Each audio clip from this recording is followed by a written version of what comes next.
Agartala town hall নগ চেংসাউ রিজাखा त्रिपुरा तपशिली जाति समन्वय समितिनि फिल्डची हास्ते मालिमं पान्दा 4 सालनि सिमी আগরতলা टाउन हल सालनैनि बागै চেংসাউ রিজাखा त्रिपुरा तपशिली जाति समन्वय समितिनि फिल्डची हास्ते मालिमं पान्दा अ मालिमं पान्दानो रक्षबै मार्च दालनि 7 सालमारि 4 साल पहिलानि साल कतर कथमुं पान्दा खलायै फिल्डची हास्ते मालिमं पान्दा खलायजाखा त्रिपुरा तपशिली जाति समन्वय समितिनि बखागदै असल मानजागैखा दलित शोषण मुक्ति मंचनि सर्वभारतीय नेता डॉक्टर विक्रम सिंह बनकारी पतंग सीपीआईएम हास्ते तांफां एलओपी जितेंद्र चौधरी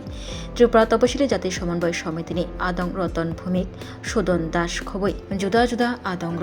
त्रिपुरा तपशिली जाति समन्वय समितिनि हास्ते मालिमं पान्दा साल नैनि बागै खलायजागनाय तिनि ओंखा पहिलानि साल ছিল। এটা তো ঘটনা যে একটা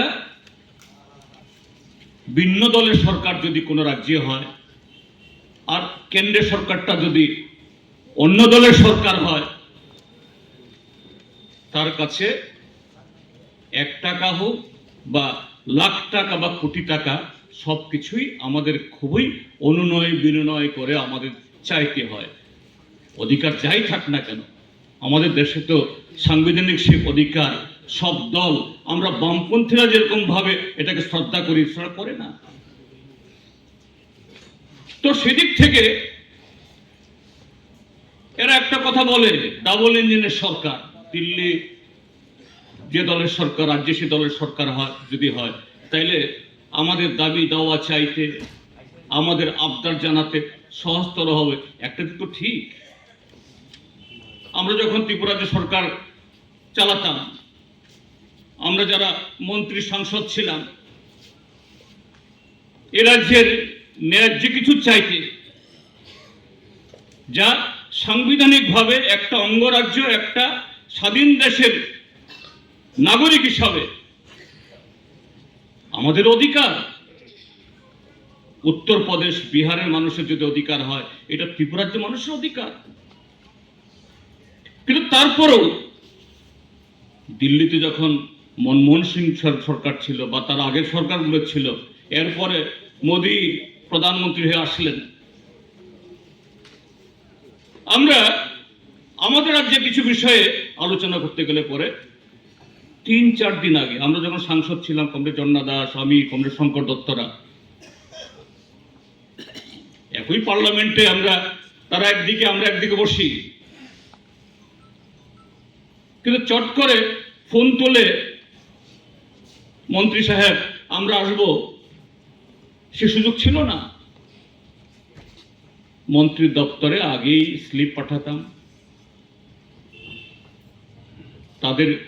সহায়কদের কাছে ফোন টোন করে, ভাই মন্ত্রী সাহেবকে আজকে একটু অ্যাপয়েন্টমেন্ট নিয়ে দাও,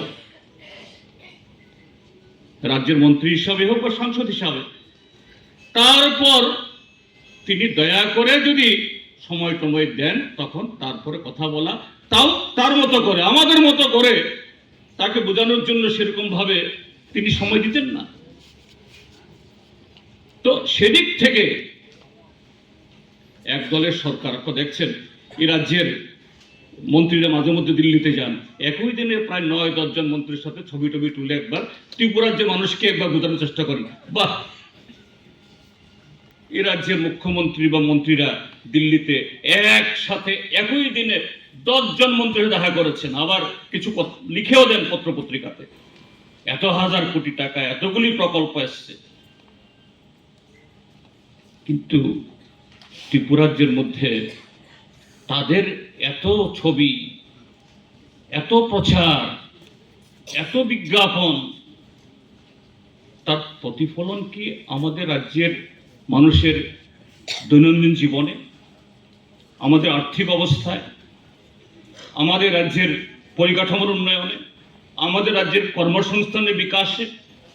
আমাদের রাজ্যের যারা দুর্বল অংশের মানুষ, তাদের অধিকার প্রতিষ্ঠিত করার প্রশ্নে আমরা ইতিবাচক পরিবর্তন দেখি, তার ঊর্ধ্বগতি দেখি? ঊর্ধ্বগতি দেখি না, আমরা এটা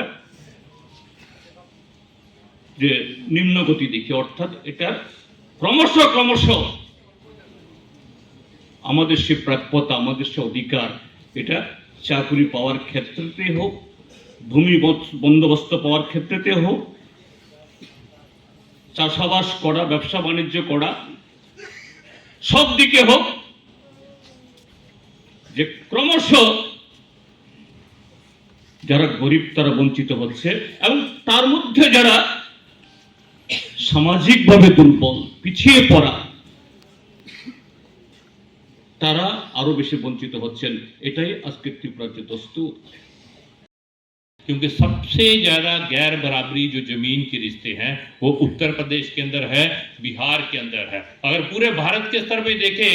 तो मैं अभी यहाँ पर आने से पहले एक बार फिर अपने आप को याद दिला रहा था, केवल पूरी जमीन का 8.5% ही दलितों के पास है। ये जो भूमि, कृषि करने वाली जमीन